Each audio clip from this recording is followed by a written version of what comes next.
Three, two, one, go. Hello, everybody, and welcome to With Thunder's Applause, a podcast where two friends get together to discuss the events and ideas that will shape our uncertain future. I am your host, Steve, along with my co-host, Zach. What is up? Nothing much. Let's see. I decided to go find a place to play D&D locally, and so I went to one of the ones I hadn't tried out yet. That the wife had mentioned a couple of times, and Game store? Yeah. And sure enough, it is open on Saturday, and they had an open spot, so I signed up. And then I was like, "Who owns this place?" And they're like, "Oh, her and me." And I was like, "Really?" Like, yeah. And I was like, normally I'd expect something like this to be owned by a white guy trying to get us, retirement out of it. And they were like, "Nope, we just realized we're never gonna retire, so we might as well have a fun business." And who is this? The couple that owned it? Oh, I don't know if they're a couple, but it's just the two people that said that they owned it. Oh, I thought you said him and his wife. Did I? Oh, I thought you did. Oh, I don't think so. It was just two dudes that are like, we own it? No, there's a woman and a man, but I mean, that doesn't mean they're married. I wasn't looking for rings either. So I made that assumption for sure. Oh, gotcha. Okay, yeah. I wasn't looking for rings or anything. How you doing? All right, we got an interesting show. What about you? You were saying something. Oh, nothing. I just had coffee with a friend earlier this week and talked a lot about technology, which is kind of an interesting conversation. Just kind of the pace of technological change, also matching the exponential curve tracking because of fossil energy resources, right? Right. And the fast change of technology. And I was kind of using it as a kind of like, I don't think the worst shit about AI is going to be rolled out. That might be the logical, trajectory of that particular technology, but that's not going to happen instantaneously. I think the subtle ways that it disrupts your life are going to be, far more likely. I mean, anytime I think about, an idea that I want drawn, I try to go to the AI artist, sites and get it done because I can't draw. Although I am getting very frustrated by the fact that it can never quite capture what I want. So I might just learn to draw out of spite. Fuck you, AI. Yeah. Or just pay fucking gig workers. Nah.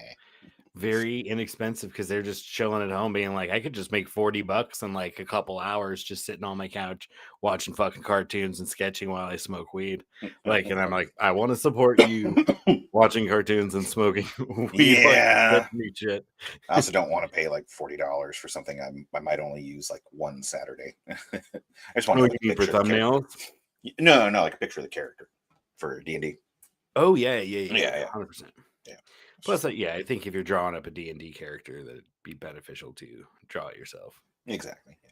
It'll look or find some kind of proxy, right? Like we did when playing your droid campaign, and I had robo-body dysmorphia, and I could show a picture of a plastic cowboy from a Primus music video and be like, yeah, basically he's a droid, but he wears plastic plasteel modified stormtrooper armor, but it looks molded to make it look like a fucking cowboy. He did not understand the world. No, but he was he was an agile motherfucker. He was a what? I finally made a goddamn gunslinger character. Oh yeah, we got 2 episodes. Right. Yeah, we'll have to drag it. We fucking resurrect that shit because I like that character. Hell yeah. At any rate, I'm pretty high. Let's I threw something on there about the moon because I just wanted to get your take. Well, here's my take on the moon. On it. Well, because the subtitle was moon stuff, and I was like, I'm into moon stuff. Oh, moon stuff. Right there. Yes. I like that. I just was just trying to put it there so we could incorporate it. Yeah. Yeah, and that's I was just like, I wanted to talk about the moon, so I just put a clip. So let's watch that clip. Yeah.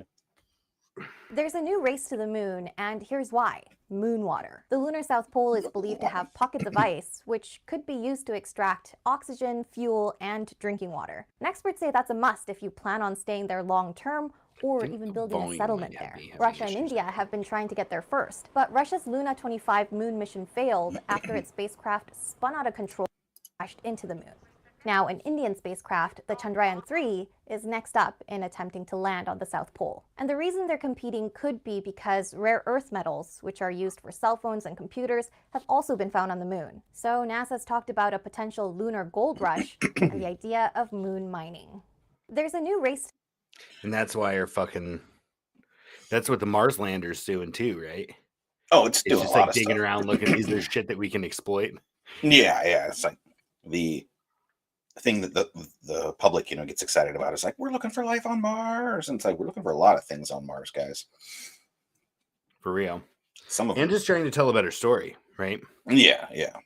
So like, yeah. I mean, you have geologists that are like looking at it, salivating, they're like, oh, look at all that bedding. I wish I was there. Interstellar rocks. You're like, what other ways can these, under what conditions can other kinds of minerals form?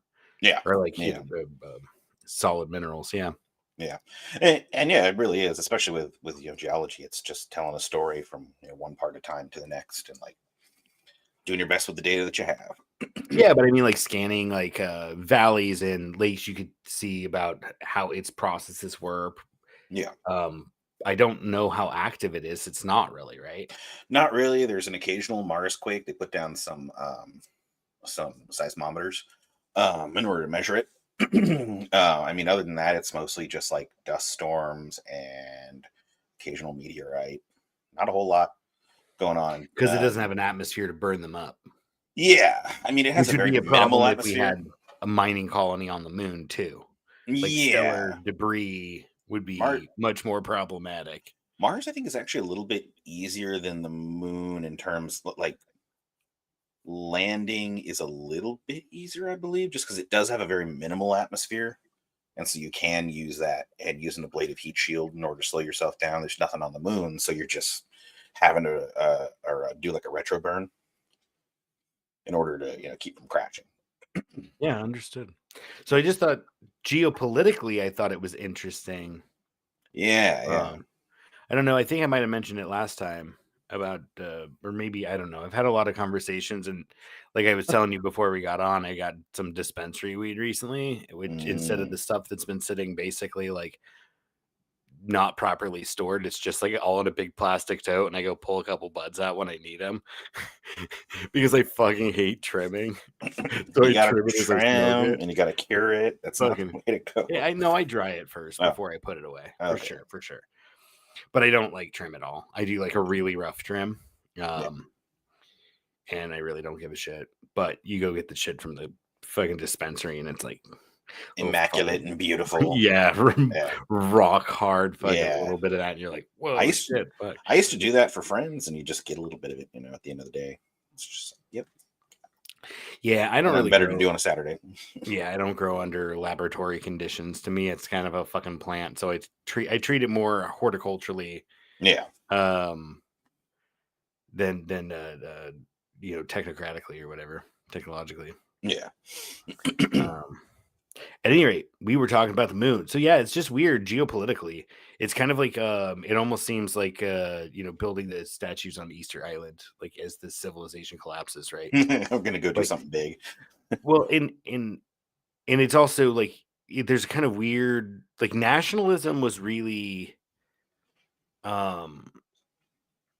played a huge role in many of the wars that led up and culminated in World War One.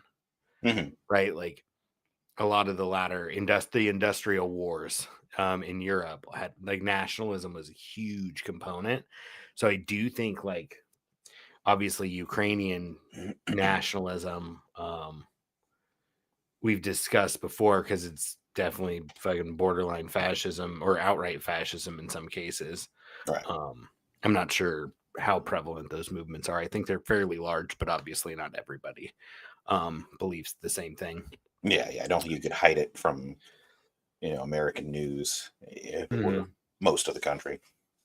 Right. But and then Russian nationalism, it seems like Belarus, Obviously, the stuff in Africa, which I think I want to talk about Monday if we're able to like get enough solid sources, because I would really like to understand, like, just do a deep dive on the region's 20th century, or really like it's modern history, so from colonialism forward,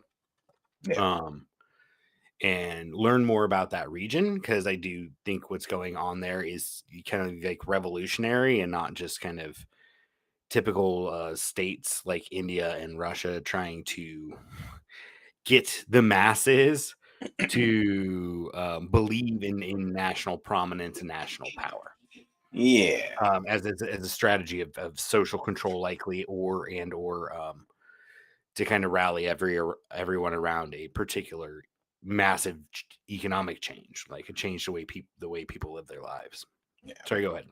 I was just gonna say I do hear somewhat about mining the moon. It typically is for water and supposedly helium-3, which is just a heavy isotope of helium, if I remember correctly, heavier light.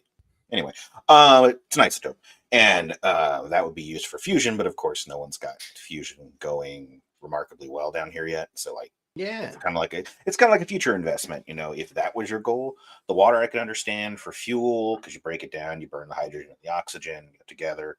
But then that kind of implies like a goal other than the moon, because you don't go to the moon to make rocket fuel just to return back to Earth. Like, you could have just skipped the whole thing. So it's got to be going somewhere else. I hear a lot of times using the moon is like a jumping off point for going to Mars and beyond, you know, if we're trying to go the expanse route. Yeah. I was going to say, for whatever reason, they took that off. I think we canceled Brooke had canceled the subscription like right after we started watching that, because I think it was on one of the kind of minor streaming services. You're talking about Expanse? Yeah. It's on Amazon Prime right now. Yeah, I think we got rid of Amazon Prime. Yeah. Well, and they bought it up a while back. It was on like Sci-Fi or something like that for a while. Yeah, of course. I mean, Sci-Fi is not a big enough media company to be able to afford fucking opening up streaming. Yeah. Although they have produced some good shit. A lot of times companies like that small studios produce some good shit. Yeah, but a lot of times what they do is they go through bigger ones. So, like, you know, they'll bundle themselves up with, you know, Discovery or something like that in order to you know, have somewhere to stream. Yeah, or they get absorbed into like HBO Max. It's not HBO Max anymore. It's just Max, because they fucking rolled in so many catalogs into it. Yeah. Well, and just nobody trusted HBO. It was way too expensive for way too damn long. It's like, it was an abusive policy for a very long time. They made a lot of money. I think most everybody knew HBO though, because like even if you didn't have cable, like enough people started getting cable. Like when HBO started, I remember like my grandma was the only person I knew that had it. Yeah. Like none of my friends had it in their houses. Like, oh yeah, no. But my grandma, right? She had it, and she would they have like newer movies when released. They'd pay for rights or whatever, and then they'd run them, you know, periodically, right? So yeah. We could record on VHS things like fucking Goonies and a bunch of fucking other, you know, kind of kid movies from the 80s. Yeah. The Amblin years. Yeah. So on to Star Wars. That's cool. Interesting. Nationalism is part of it. I think there. Nationalism. I don't see. I mean, I think that certainly the kind of wealthier, more economically comfortable, the people that can really afford to think of the future in a somewhat more abstract way than like, shit, how am I ever going to own a house? But like can actually be like, what can we set up now that'll last 200 years, right? Like only the ruling class thinks about legacies in that way, right? Yeah. I don't know if you have any family members that have thought about fucking their legacy. I do not. None that have talked to me about it, so probably not, since legacy people tend to, you know, talk to anyone who will listen about their legacy. They tend to have a big chunk of money if you're like leaving an endowment. Yeah.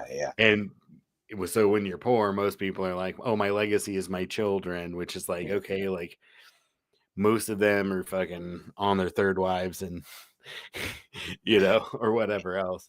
It definitely I mean, I get the vibe that if any of the rich people are actually thinking like long term past themselves, that, this probably has a lot to do with their vision of how that ought to be, like, oh, we're going to run out of resources. I hear a lot about Amazon guy, Bezos, saying like, oh, I want to put the manufacturing in space so that the heat and the pollution is away from us. And it's like, I mean, if true, if that is your primary goal, great. I'm sure there's another reason for it, but then you have to imagine who's up there doing the work, how well are they paid. It's probably not going to be great. It's going to be people pissing in bottles in space. I genuinely think it's just they have no fucking idea what to do with their wealth. Yeah, that's definitely an aspect they've of it. Succeeded so fantastically at wealth accumulation that and that's kind of almost isn't that the fucking central premise of like the Aliens franchise? It was just like super fucking rich corporations that like. I'm gonna out myself. I haven't seen the Alien franchise. I think I've seen like the first one, and like I haven't watched them all. Covenant. Yeah, I don't know. I've seen one here or there, but I don't know. Like you had to have at least seen Aliens, story. The one with Newt and Sigourney Weaver, or what's her name? Fucking. I don't think so. Newt, the little dirty girl. I don't think so. Oh, it's the very first one. No. I'm saying I don't think I've seen that. I only remember the one where she's in the big mech thing. Yeah. Okay. Yeah, at the very end of the movie, and she fights the queen in the mech. Yeah, that's the one I've seen. That's the second one. Okay. That's probably the best one in my opinion. Well, there you go. I've seen that one. Yeah. It's the most classic. I'm not very good. The first one was kind of like I don't remember all of it, but it was kind of like a much more like suspense horror kind of thing. And it didn't have quite the same kind of like action pacing. I've also seen Aliens versus Predators. What's that? I've seen Aliens versus Predators and Prometheus. Oh, and you have seen Prometheus. Yeah, I didn't know that Prometheus was going to be related to that franchise at all. Yeah, no, but Prometheus is I think the first movie in the time, like in that universe. Time-wise? I mean, yeah, it shows them like seeding the earth with Dana, so pretty sure that's probably the first. Well, and then the whole mission that takes up most of that movie when they're going off there is all funded by the fucking rich guy that's on that boat who's seeking immortality. Oh, yeah. Because like basically the gigantic corporations are the ones who've been in charge of spacefaring, and it's just because they accumulate wealth so much they need something to do with it. And it's just kind of like a military industrial complex sort of thing, but in a world that's not at war on Earth. Well, probably is at war on Earth. I don't remember. I mean, they have space marines, so yeah, they're fighting somebody. Yeah, for real. So at any rate, yeah, it's just rich corporations trying to seek immortality, legacy again, right? Aren't we all? So speaking of pop culture and movies, I think we're going to spend the latter half. I'm surprised it's taken almost a half hour for us to talk about the fucking moon. It's only been. Is time moving differently for me? I think time is moving differently for you. It's been 18 minutes and 20 seconds. Oh, right. We didn't start at 9. Yeah, we start. I always count it from when I fucking sit down. I have a little counter over here. Beautiful. I should do that. Wonderful. Fucking. Oh, it's on. I don't do anything with it. It's from what you call it? YouTube. They do it for me. Yeah. Oh, right. Okay, great. So what do you got there? Well, that's flooding, but this. Oh, yeah, we're gonna talk about fucking Ahsoka. So, like, first of all, Okay. Go ahead and play that clip. I think that is the clip. There's not really any sound, is there? No, it's just a little bit of music in the background. So to speak in, it's fucking just parallels Kanan from the last season of Rebels, like mid-season. Spoiler alert, right before he fucking died. If you haven't seen it, Ahsoka essentially going through the same ritual. Yeah. Which I think is interesting because I'm not sure what this parallel is trying to show other than like fucking Filoni has his motifs, right? Like, well, I mean, also George Lucas liked to do everything in threes, I think it was. So like, if you show this one more time, I wouldn't be surprised. Like a similar scene in another movie or something like that. Wouldn't surprise me. Yeah. Apparently Witches come in 3 too. I mean, I think we all know that from reading Shakespeare. So. Well, how did you know that? Shakespeare. Yeah, apparently there's some witches in Macbeth, and that's actually the title of the second episode of the season. So anyway, that short, this is actually a really good edit, I thought. Yeah. But it's basically Kanan and Sabine going through the same ritual. I'm not sure. I don't want to speculate yet that means that she dies. I think it's meant more to connect philosophically. And I think one of the biggest things we're going to talk about is her being an apprentice. Mm-hmm. I have a lot of thoughts about that. But let us talk about it. How do you want to go through it? This is going to be Ahsoka episodes. Yeah, I mean, I just wrote it all down as I watched it, so it's in chronological order in response to what I saw. One of the very first things that stuck out is they said it was Sector G38, and I was like, that sounds like it's too high of a number, because like most of the maps are squares, and even the whole alphabet is only 26, so going all the way up to 38 seemed a bit excessive. And I looked it up, and sure enough, I found a map that is like relatively canon, from what I know anyway. And yeah, it only goes up to 21 and a half. We're 22 maybe over at this extreme here. Yeah, but I mean, I could see in like the official mapping, you'd want to center it on like a reasonable number. Like, yeah, I have another. I have another map. The galaxy would extend further beyond, but there would be more empty space, right? Yeah. And more, and then like, I mean, there might be like a little wisp of dust, of stellar dust, like over there, held in orbit or whatever. I mean, if that's true, then let's see. G, they'd be like way the fuck over off the map. Do you think that there's like, I mean, I don't know much about galaxies, and also Star Wars is fucking space fantasy. It's like it doesn't even make sense. But like, yeah, I mean, is there like a hard limit? It just kind of it's like no. I mean, like less and less and less and less until you're just kind of like you're exactly right. No, and you're exactly right, and that's why you have all this stuff where like most of the cores are huge and lit up just because there's so much star formation or going on there, and then it like peters out and you get these weird bands, and then out. The further you go, you're gonna have less and less, but like a lot of times you'll have things that are being flung out of the galaxy because they had some weird, Gravatican, influence, wherever they were, and like people or scientists have found stars that are flying away from everything else at like, a reasonable fraction of light speed, like 1% or some shit like that, and gravity can play some tricks and throw some shit out there. And like there was always the talk, I don't know if current canon has it, but Legends, there was like a dwarf galaxy outside of the galaxy, and I mean we've got I think 2 of those in the Milky Way. There's 2 that are sitting. The Magellanic Clouds are both small like dwarf galaxies that are right outside of us, and so like it's not unheard of to have 2 galaxies that are coming towards each other, and like the very distant gas starts to meet up, and you get star formation and planetary formation there. Like there's systems that are shared by 2 galaxies. Well, just each one has like a big gas halo like around it, like because as you were perfectly right, as you get further and further out, your hold on everything is gravity continuous. Of yeah, it's a much more tenuous hold, and so you have just a lot of gas clouds as you get further out, and as 2 come close to each other, their gas clouds meet first, and a lot of times that can cause enough disturbance for matter to gather up fast enough, relative to the collision that's taking place for stars to form. And so you can have like crazy shit like that. And I mean, we already know they have at least 1 dwarf galaxy, so there's no reason not to think, there might even be another one. I know they mentioned, where was it? Oh, the 2 galaxies in episode 2.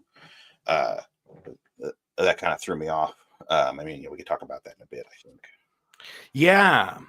So how did you structure your notes? Because I have just mental notes. Do you want to kind of run through the basic sequence of what happened? Yeah, I about filmmaking critique first? Or... Yeah, sure. Sure. I mean, visit fun events first. Yeah. My first note was about how after they let Balin and Shin Hati Shin Hati on the ship, they were like, oh yeah, we're gonna have to run your ID. And I was just like, he says like, oh, I'll show you my ID. And I'm like, ooh, lightsabers make a good ID. That'll get you in a lot of places. So good choice of words there. Makes it way more intimidating. And then of course yeah. And then you immediately afterwards. Was good. The scene was fucking awesome. Yeah, I like the attack that happens immediately. It's very reminiscent of like how quickly Obi-Wan and Qui-Gon Jinn got attacked when they got on board the ship. I mean and also A New Hope, right? Like the fucking opening sequence is a fucking Star Destroyer. You're shooting the Tantive 4, and then they have a boarding party shoot out. Like that's the first fucking scene of the movie. You know what I'm saying? Yeah. Absolutely. So yeah, I agree. I think that it works really fucking well. Mm-hmm. And of course, the very next even The Force Awakens had a fucking action scene in the very first beginning, right? Like, which one was that? It was when Kylo Ren lands on Jakku.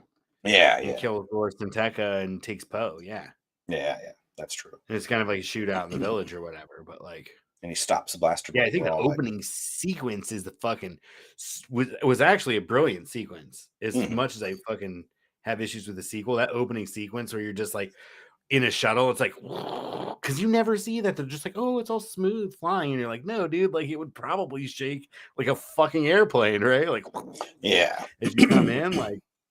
Well, and then like they show him settling down, the light flickering, and you see the stormtroopers. It was fucking good shot. Anyway, I was gonna say, they always show them settling down, and they're like kicking up a little bit of dust. And I'm like, man, if you had to cancel out all the energy of a ship falling to the ground, like that's why you have spaceports and concrete everywhere. Every once in a while, in like Clone Wars stuff, I think, or in the animated stuff, they have them come in hot. Yeah. So like a damaged aircraft or something, and then it is a fucking thing like. The whole fucking dock gets messed. Sometimes people get injured, which is what would have happened, right? Like in any kind of wartime airport, you would have had. I mean, even in peacetime airport, you still have accidents. Like, anyway, fantastic opening sequence. Fucking the score, like in that sequence and throughout the fucking show, is like seriously one of the strongest. In my opinion, one of the strongest aspects, in my opinion, that fucking score is amazing. You paid attention to the music. I'm not super musical, I guess. I mean, I did notice it was there, but I wasn't like, grooving on or anything like that. Yeah. Okay. Why don't you run through your list? Because I need to open a window and use the bathroom. So I mean, I super love the scene like right afterwards. Where Balin, goes through and is blocking all the blaster bolts and everything, and he's very minimalist, a la like Darth Vader. It's especially it can be very jarring to see something like that, because normally when you see the Jedi deflecting and reflecting blaster bolts, they're all over the place with these big flourishes and all that. And it always occurs to me like it's so much effort, so much energy, and like if you have to redirect to block another one, then you're coming in and having to put so much effort into moving the sword to the other side. And here he is, just very simple, very small movements, and very reminiscent of Obi-Wan after episode 1. As he gets the shit scared out of him by Maul and goes really defensive.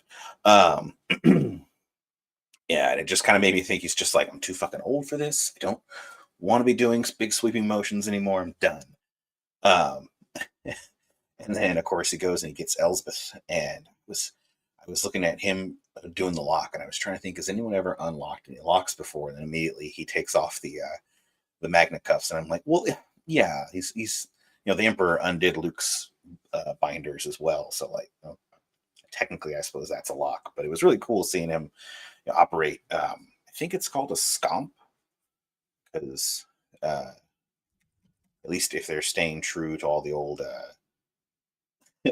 old Star Wars RPG stuff, it was a scomp link. And yeah, just and opening up the thing. It's like, yep, why cut through a door or rip it open or whatever when you could just manipulate a lock? Way more fun. Oops, there we go. Yeah. So, what did you think about that scene? I'm trying to catch up. The scene in the temple. No. I barely got anywhere. I was just talking about the one where he's coming through the hallway like Vader, doing all the very jerky small motions to deflect. That was a very Vader in the hallway scene. I saw. Yeah. I forget his name. There's a guy who does pretty good, kind of like funny shorts, but they're mostly Star Wars. Yeah. And he's like, I don't know, Star Wars fans love their hallway scenes because it's like, here's all like Luke Skywalker on the Mandalorian cutting through all the fucking dark troopers and shit. Yeah. I mean, it's pretty fucking lost their shit. It's pretty intimidating. Just weeping, openly weeping on their live stream. That's a bit weird. Nerds. Yeah, that's a bit much for me.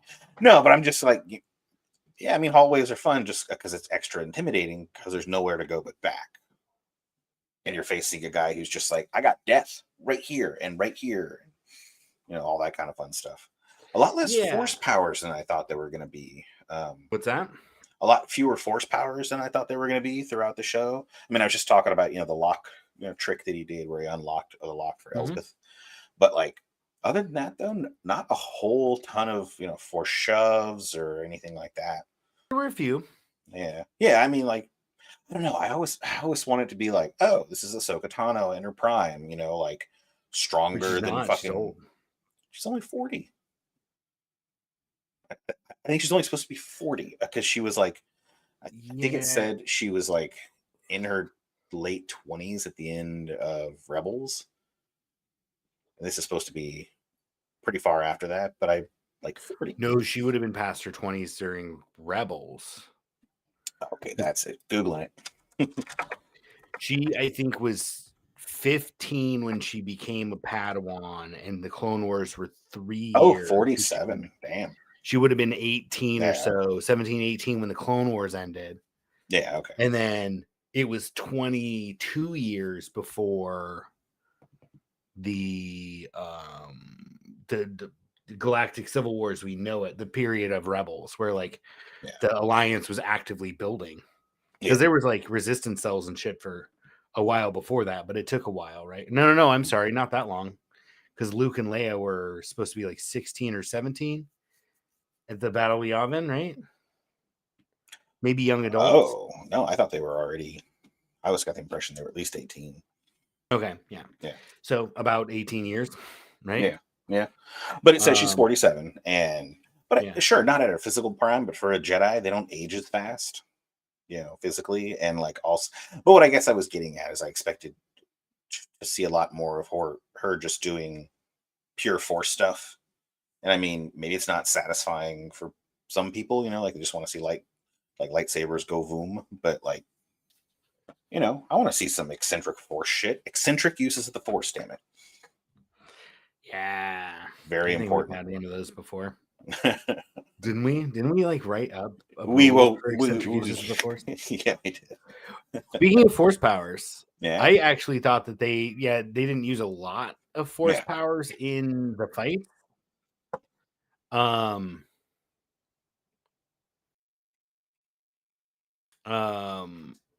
But they did have her use Force Echo, is what I've heard some people refer to it as. What's that? Like when she goes to Sabine's and she can kind of hear what happened in the past. Oh, okay. And so it's kind of like what is it? Psychotelemetry? Is that the right one? No. Yeah. Psychometry. Yeah, that one. It's like where you can touch a fucking object and see its past. Yeah, like that one. There were a few people that had that. Dead Zone. Ray, right? Ray had it, apparently. And then Quinlan Voss had it also. Mm-hmm. It was like it played fairly large into the small story that he was in the Clone Wars. Mm-hmm. And I think in some of the comics they explored it. Yeah, I think they did a comic where he was He hooks up with fucking Asajj Ventress after Order 66. I haven't read it. I don't know. I should check in and see if any of them or any of the graphic novel series are appropriate for like. I know High Republic is for kids, but I should try and get my my daughter who reads to start reading fucking Star Wars books. Be like, I'm not gonna read it. Tell me what it says. You gotta do it for me. I'm trying to remember. Darth Crate. Is he Quinlan Voss?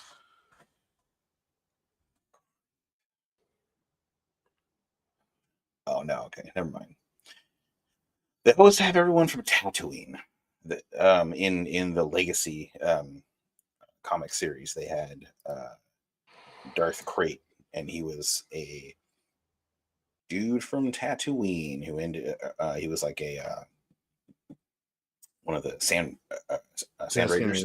Yeah, and he like became a Jedi and then turned evil, and 75 years later he's still alive. What's going on? Yeah, it's a good series though. Yeah, that's there's all sorts of fucking cool stories they've told. At any rate, I thought the music was really good. I thought that opening sequence was really good.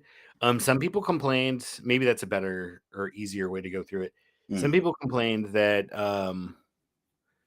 let's say there's a few complaints. One of them was Rosario Dawson not being a great actor, so we can talk about acting in general in the show. Yeah. But then also people complained that the set looked cheap, and that was like probably one of my biggest complaints. And there was another one. It'll come to me, I swear. Pacing. Yeah, some people had issues with them lingering. And so maybe start with that one. I actually enjoyed the fact that they lingered. I don't know if you caught that or how, but there seemed to be some times where they're just like characters in a space and they're not really like they were having like a conversation, and there might be like, not only are they giving time for them to have a fucking conversation, which like almost never happened in The Mandalorian. I don't think they ever had a conversation anywhere in that entire show. But at any rate, where Kenobi did that really well, like the conversation between Leia and Obi-Wan on the back of that truck was probably like one of the better aspects of that entire series, in my opinion. But at any rate, yeah, I didn't really have an issue with them lingering, because I thought that was what I really liked about Andor, is that you just like can feel intensity. And you can kind of get like there's more weight to it when you're not like, okay, we showed you what we need to, let's move on, right? They're kind of like, yeah. So I wanted to get your opinion on that. Did you feel the pacing was good? I mean, there were definitely parts that I noticed that were slow. I watched it 3 times. The first time it was very late, and so I don't remember much of it. Well, on Tuesday you told me it came out, and I was like, "What? Okay, let's watch it." And then I'm so yesterday, glad it came out early.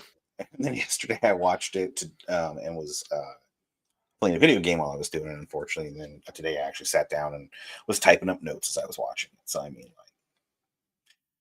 I definitely watched it a lot, and I would have to say that the pacing was pretty slow in the second episode that I noticed at a couple of points. That was mainly where I noticed it. The first one seemed to go pretty fast. It was just weird to see, because like there's the credits that eat up 5 minutes or so out of the runtime, that's listed on the site. And then there are the intro that, you can skip it, but if you still count it, that's eating up, 2 minutes or so on the front end.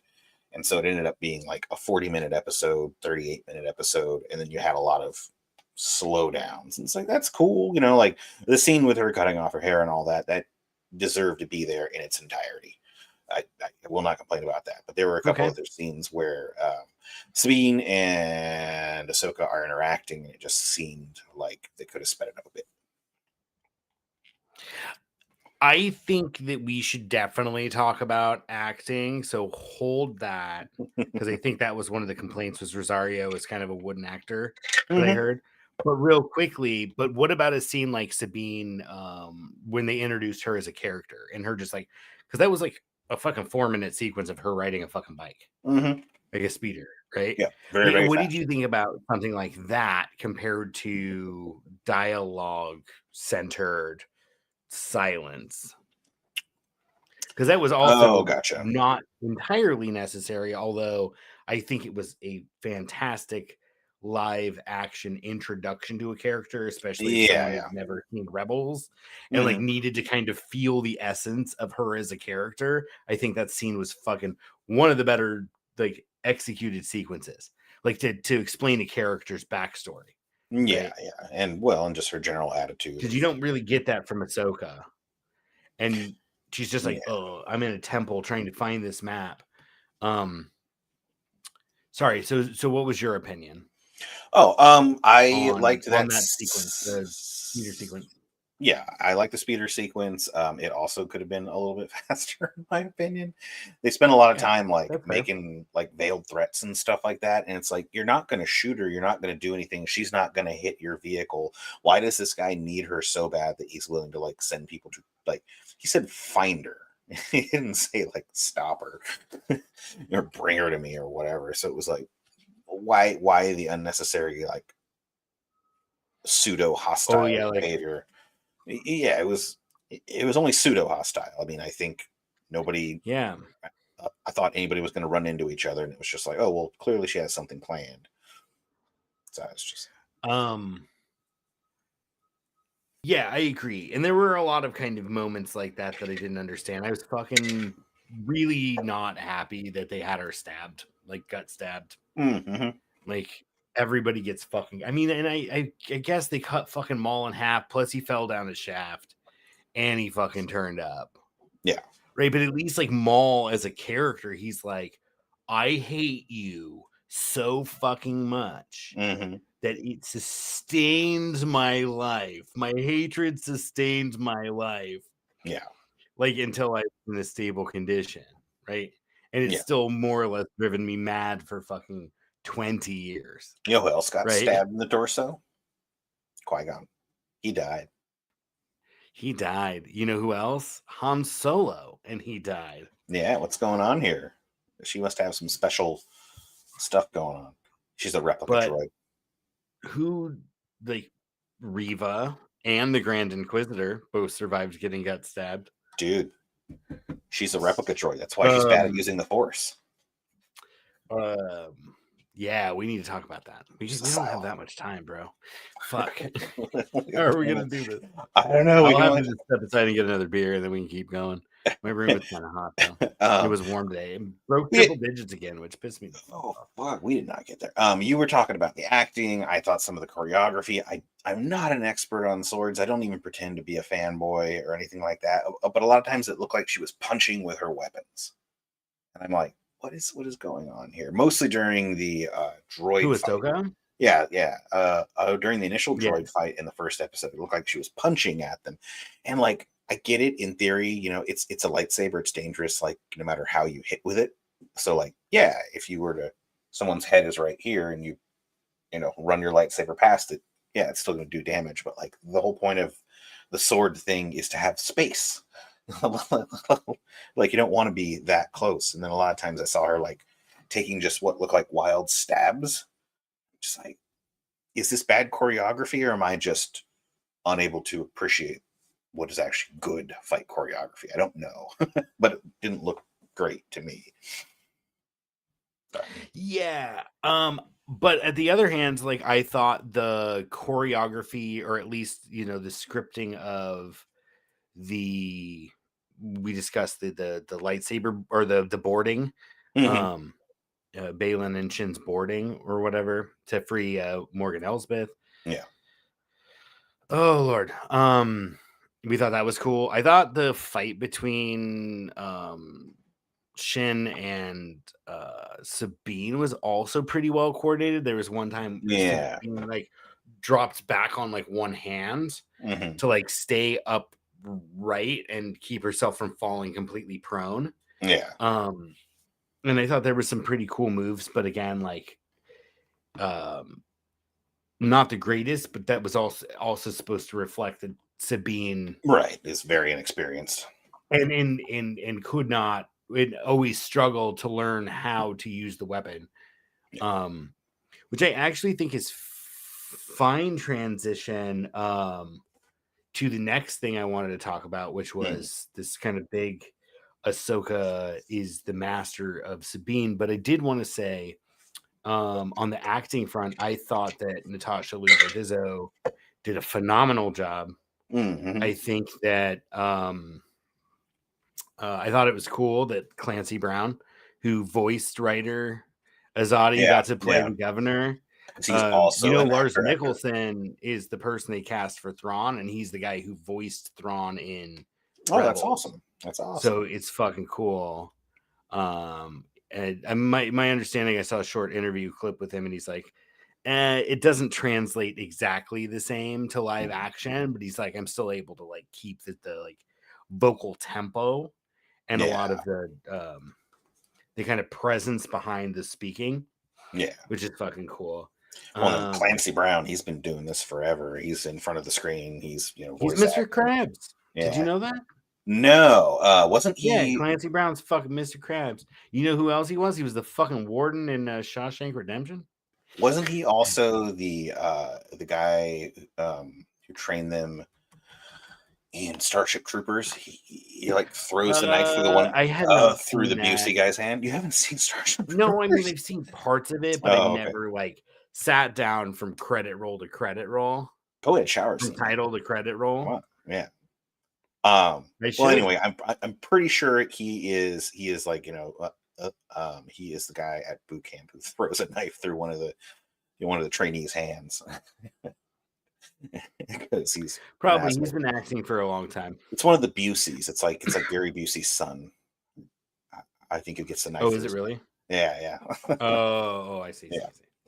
In the movie. That's a Heinlein book, right? I believe so. Yeah, I haven't read it. Yeah. Yeah, and I thought the movie was like very cult classic-y, right? It is. Yeah, it's got the like. The scenes in. The scenes in Clone Wars where it's like the narrator doing the news and it's like on Figaro we see blah blah blah. They have that in Starship Troopers. It'll be like blah blah blah blah blah. Do you want to know more? And then it'll like zoom in, to the next spot that the movie takes place in. Isn't that Yularen? What? Yularen? He's captain, and I think he becomes an admiral, and then he retires from the Navy and starts working for the ISB. I think that's it. That's Wolf Yularen is the narrator voice. He was in some of the Clone Wars. He was in some of the episodes too as a character. Yes, he was. I don't remember the name of it, but yes, you're absolutely right. I think that was Yularen. Yeah. You watched it a lot more than I did. I barely even watched it once. I could be wrong. At any rate, so the acting, I thought, I'm still stuck on Hera. I didn't think she translated super well. Mm-hmm. I didn't really like, they call her Mew, Mary Elizabeth Winstead. The actress who played Hera. I didn't really like her that much. Yeah. I thought it translated bad. I think that she handled some of it fairly well, but if you watch the Rebels, she's fairly stoic. You don't really get to see her emotional side until about there's like her arc in season 3, you can see a little bit, even when she's doing exactly what she wants, or she's engaged, in a kind of conflict with her parents. Mm-hmm. Decades later, they're mad at each other and they have to work together. Mm-hmm. And so there's like that kind of family dynamic. And so you see like some emotion come out there, but she just seemed kind of soft and stoic. Mm-hmm. And when she's still actively serving as a general, I figured that she'd have quite a bit more discipline. Mm-hmm.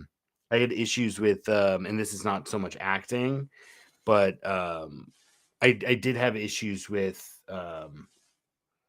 and maybe it does relate to acting. I had issues with the Sabine Ahsoka stuff because like that's happened in a time we didn't see. And I think one of the big complaints, or one of the better articulated complaints I heard about the sequels was that that resonated with me was that most of the important shit happens off screen. And so you're like, what the fuck just happened? Right? Like, I had that vibe a little bit watching it and being like, wait, this whole, because in Rebels, they don't remember like the whole first season, or is it the whole second season? Are you pulling something up? Yeah. Load to the loaf. Keep talking about what you're talking about. I'm getting stuff ready, man. Oh, I'm sorry, bro. I'm sorry. No, it's okay. I'm getting ready to talk about it. Okay, yeah, no. I'll let you talk. I was just gonna say that, like, I thought that all that relationship they had off screen, because in Rebels they don't talk at all. And like, I thought the acting between them was kind of off. I thought Natasha Liu-Bordizzo did a very fucking good job. Mm-hmm.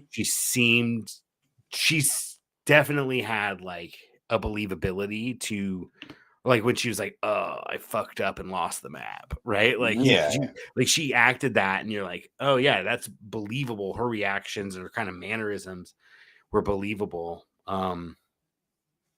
So at any rate, one thing, I don't know if it was the writing, but I don't know. I think it was the writing was weird. Was when Hera was talking to Ahsoka and she mentions Skull and Hati, and she says they have abilities like you, and it's like, you banged a Jedi.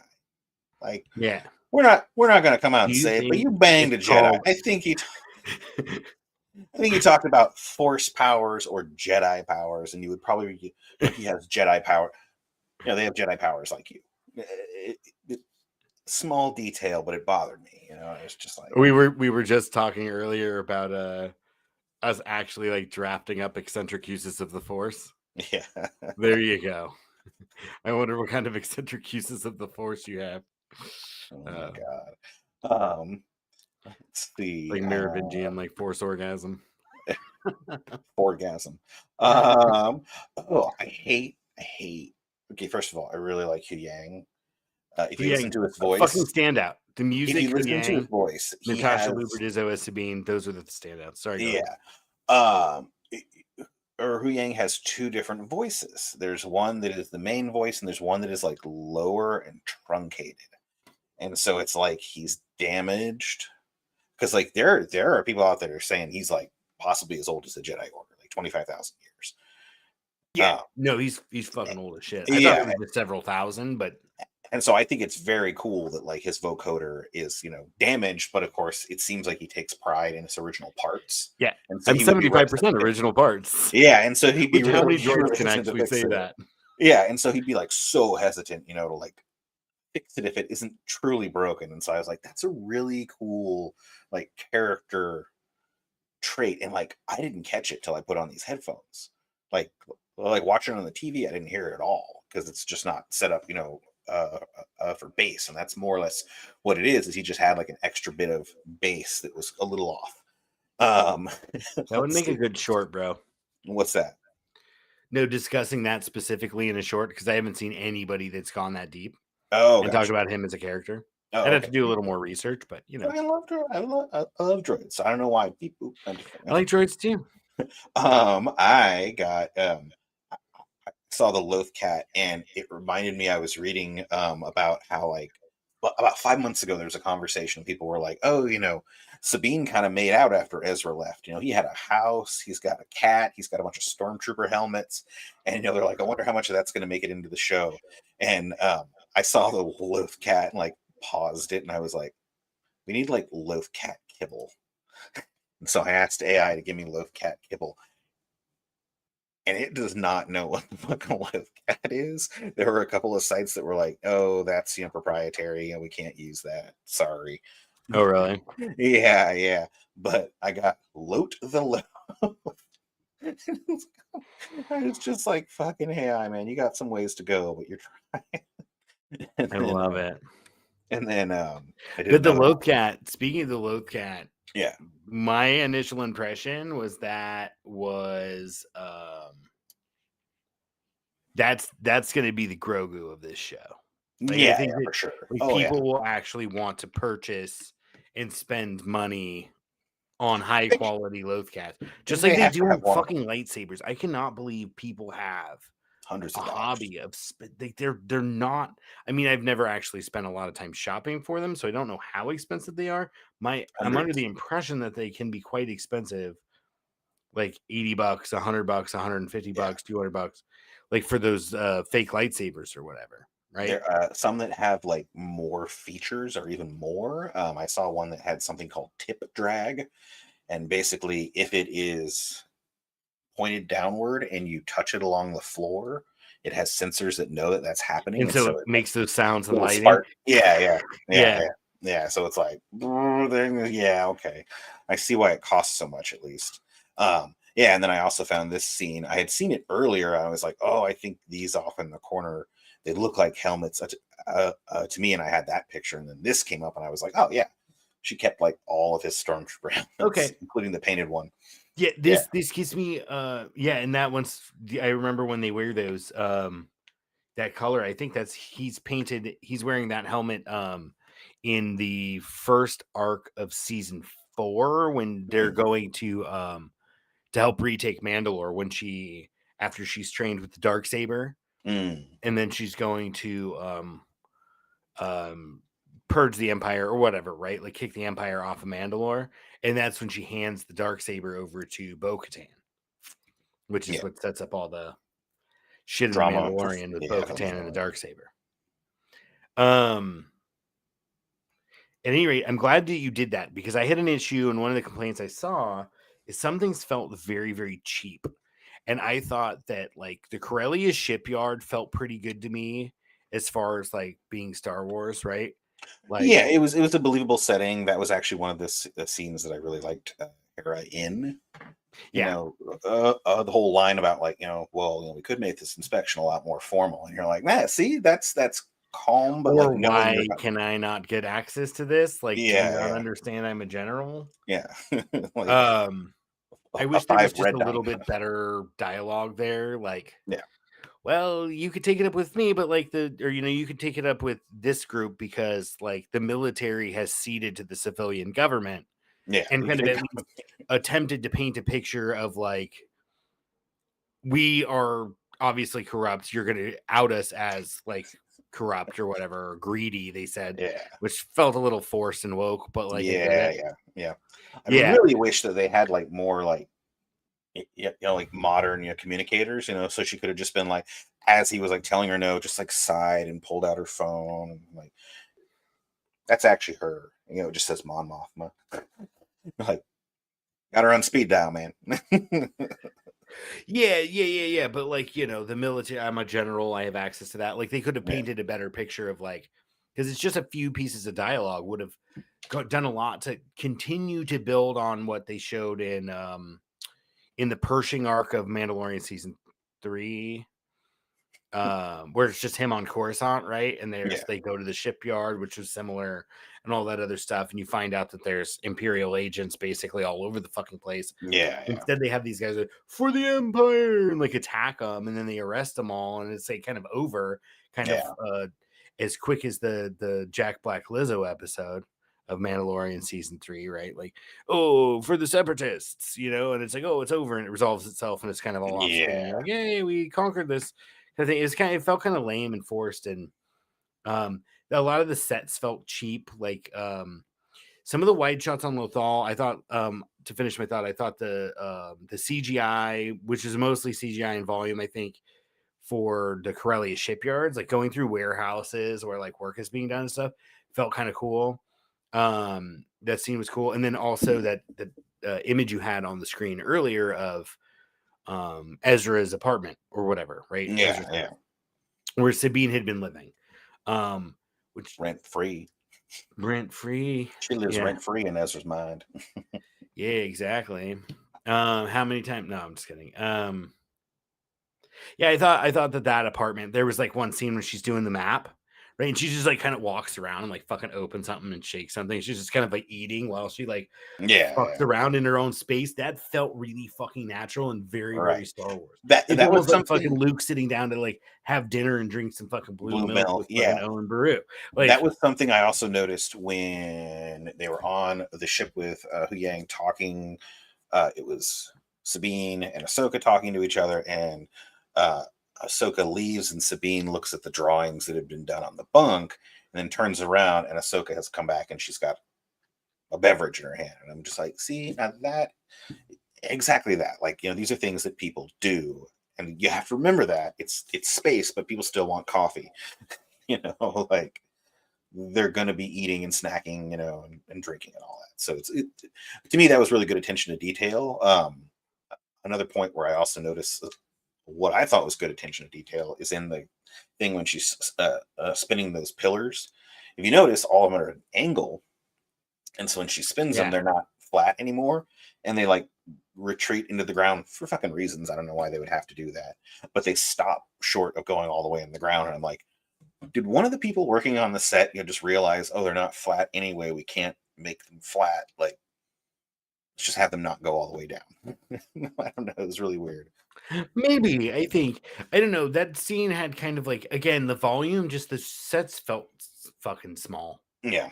So many of the sets, like the Loth Cat, when it does like that wide shot, I'm glad they did a shot like that, but it felt like the kind of fucking plastic grass you can get at fucking Michael's or Hobby Lobby. Right? That fight scene stick with them the in droids. stick them in and dust some sand on top of a piece of plywood. Yeah. Right. Yeah. And then you just have a screen behind that looks like a big open landscape, but you're only like filming like a little tiny square. Yeah. And it just felt small and cheap and for a lot of it. And I did like the kind of world building stuff when the images was more populated, but the landscape kind of shots, and they do a lot of that. If you notice, there's not a lot of interacting with the environment. No. And because there's no set.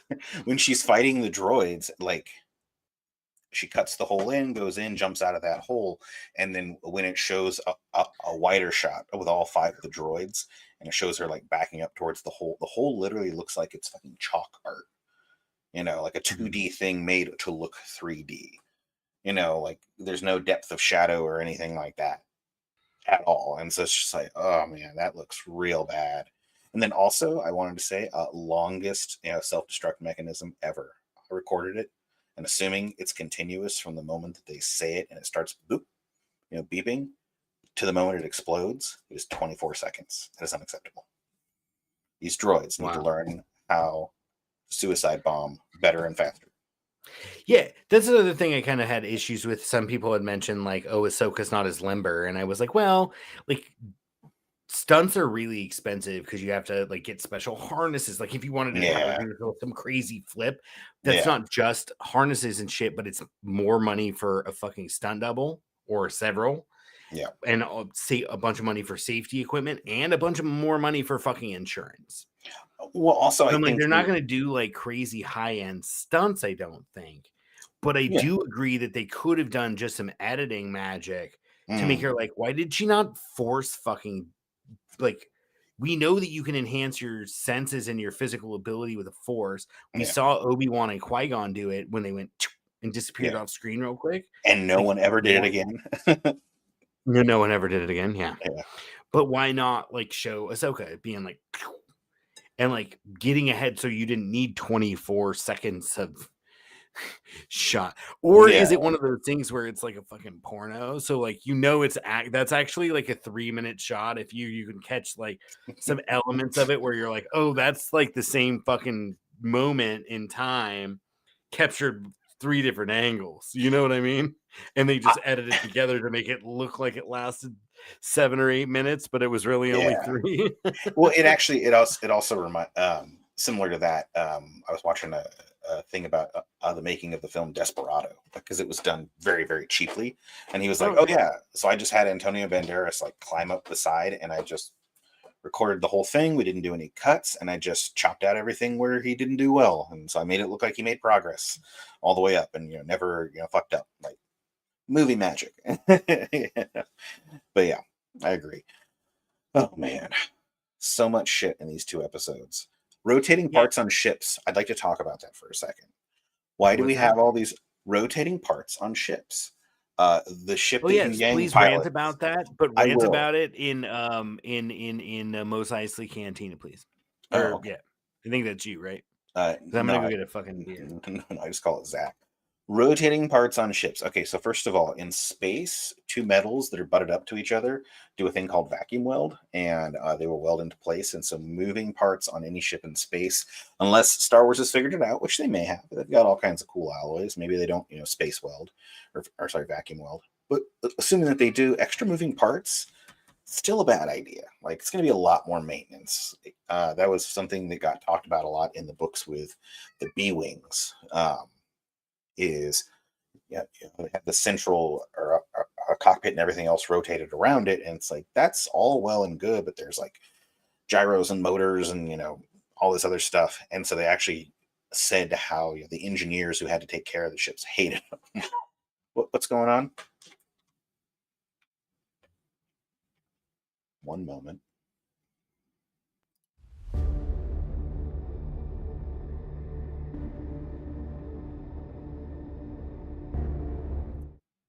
Cat related issues.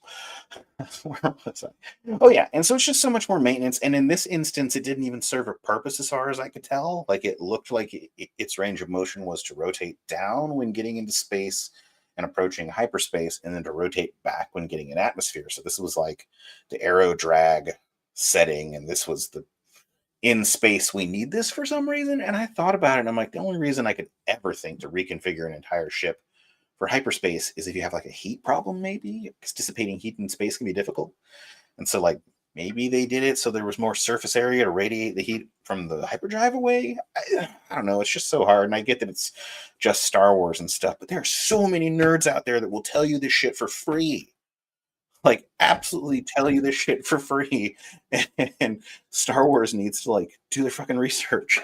Come on, bro. You had repulsor lifts and you went out with like fucking 4-legged fucking walking like top heavy tanks. Like, right? What the fuck are you thinking? No, what it was thinking was George Lucas was driving fucking on like 680 and he saw the fucking port of Oakland. It was like, oh, that'd be cool. That looks fucking. He's literally said, like, yeah, I'm gonna make one of those. He modeled the AT-AT walkers out of the port cranes at the fucking port of Oakland. Yeah. Shall we talk about the MacGuffin?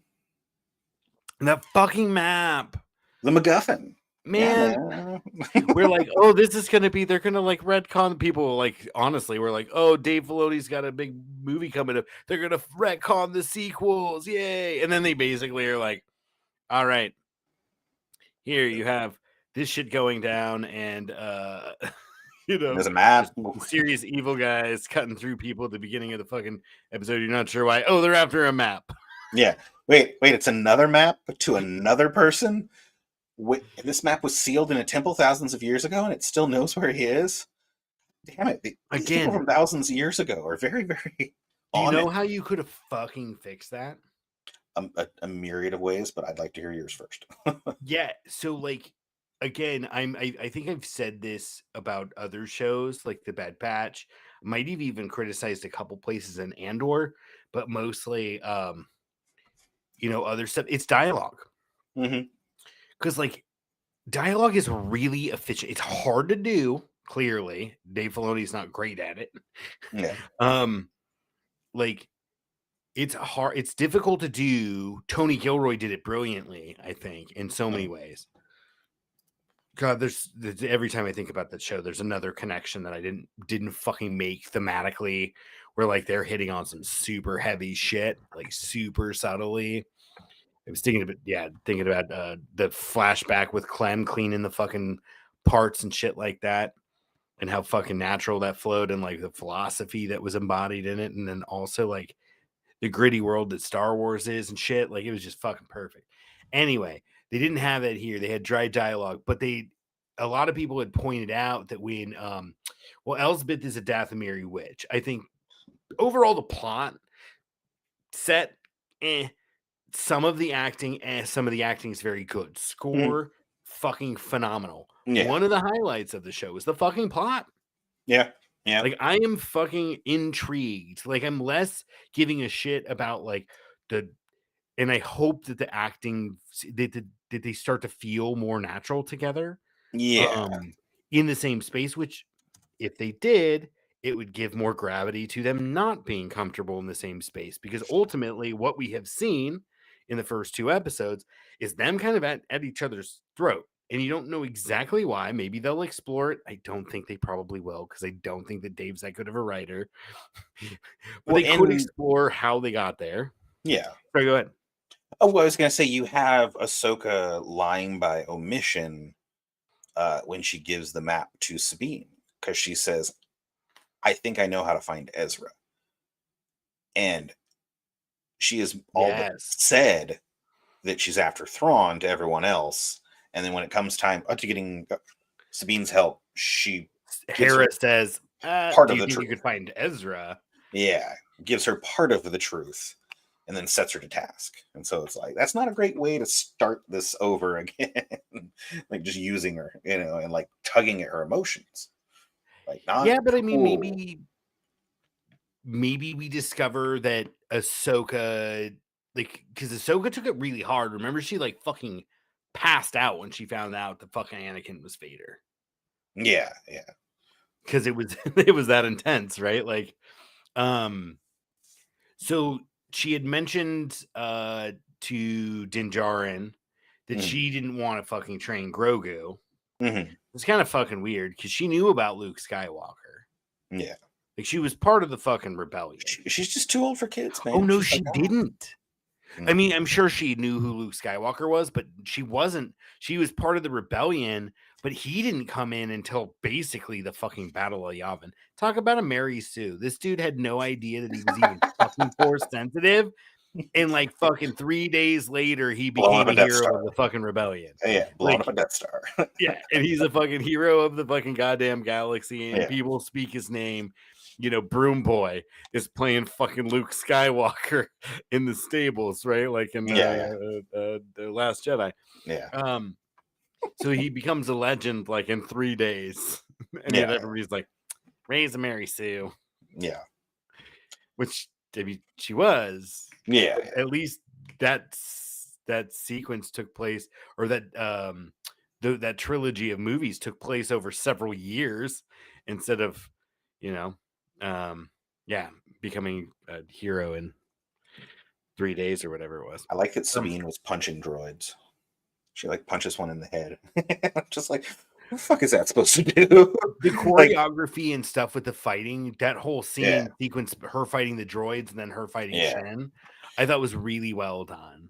I thought they made use of the set pretty well. I thought they made her interesting. Go ahead. I don't know. It worries me that she tried to punch a droid in the head. Like at first she was like trying to use what looked to be like some judo-esque, techniques of. She was trying to grab the gun at one point, but wasn't successful, which I thought was also really cool. But at some point, she actually like punches it in the head, like full on. I'm like, you're gonna break your fucking hand before you do anything to this droid with a punch. Yeah.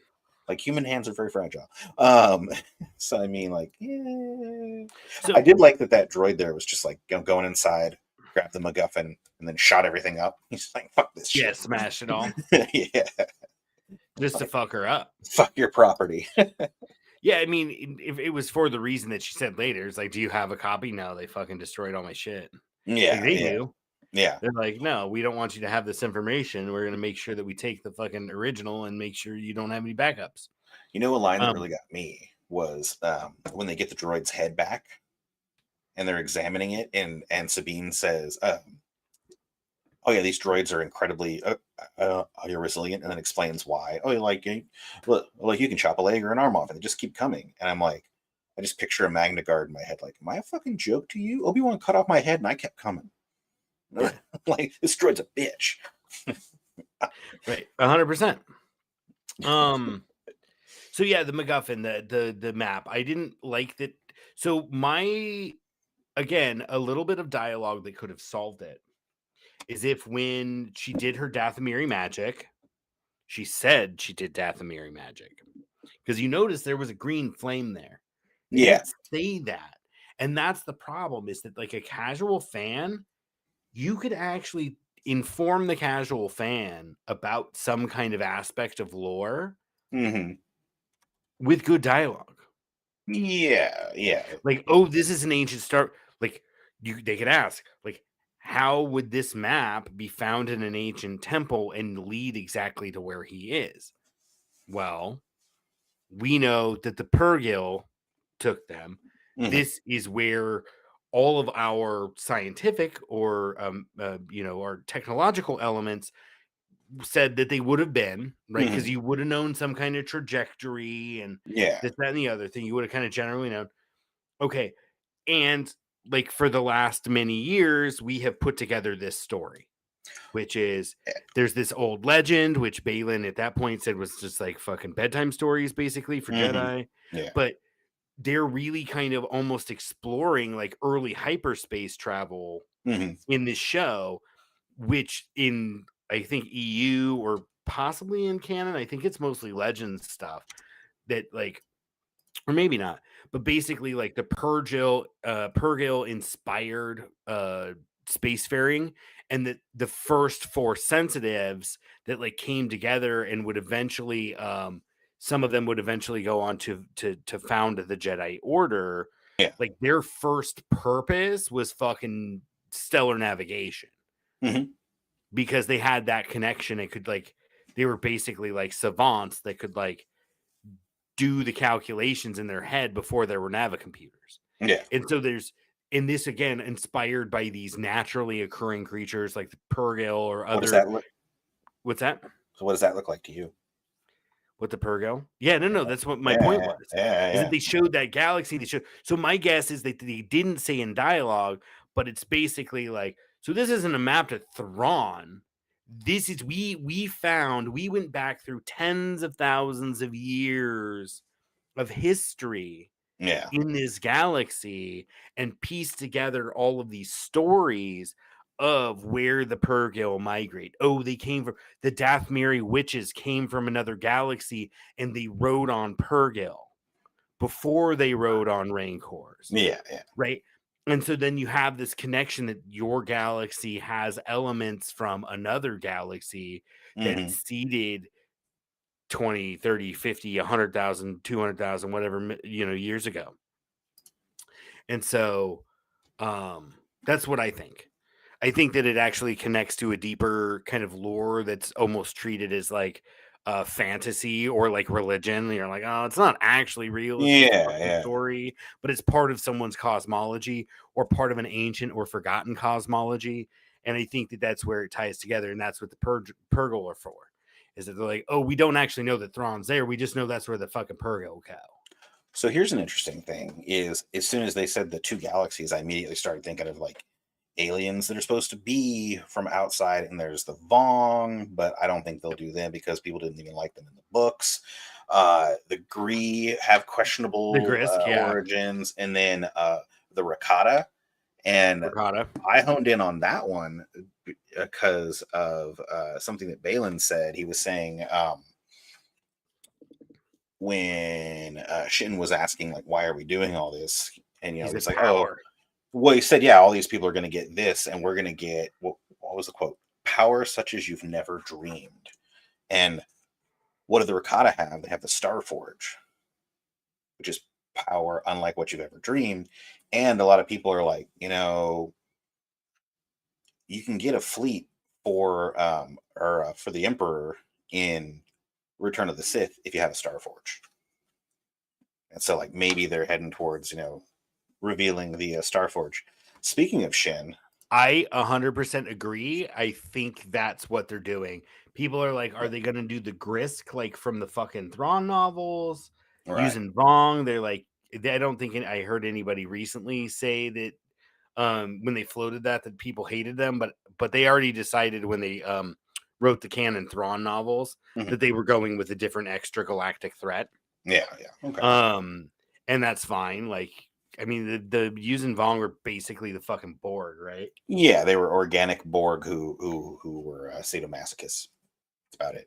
Yeah, they were just fucking brutal, looked like pin faces, had all sorts of weird kind of Borg-like aesthetics. Yeah, it just felt kind of Grisk. I could see them being like, oh, the politics of this are difficult. But then you think of something like Andor, which like did very, very little fan service whatsoever, right? But what did he take his payment or as a deposit, right, on his payment was a fucking Kyber crystal And then Luthen, who is like, which is good for Luthen's character because he's like a collector and shit. He just loves all that culture and history, right? And yeah, and then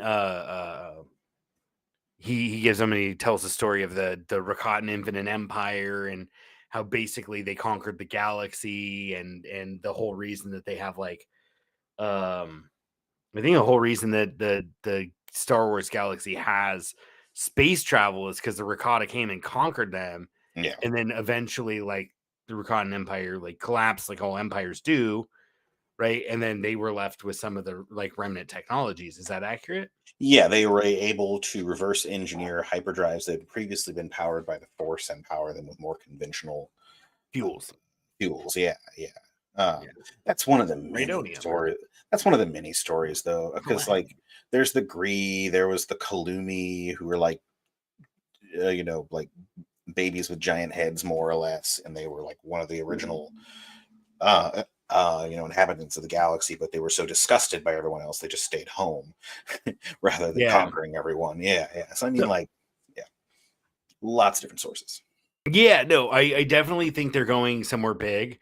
I think it would be rad to reintroduce the Ricotta because I think that you could tie that back to the proposed Jeff Mangold movie. Who knows if it'll ever get made, but he's going to do one from like the founding of the Jedi Order, which could kind of pick up on the tail end of that whole part of Legends, bringing that into canon and being like, okay, at the end of this period, as this galaxy reestablished, or rather established itself as its own political entity and created its own kind of like galactic institutions and shit, the Jedi Order would be part of that, right?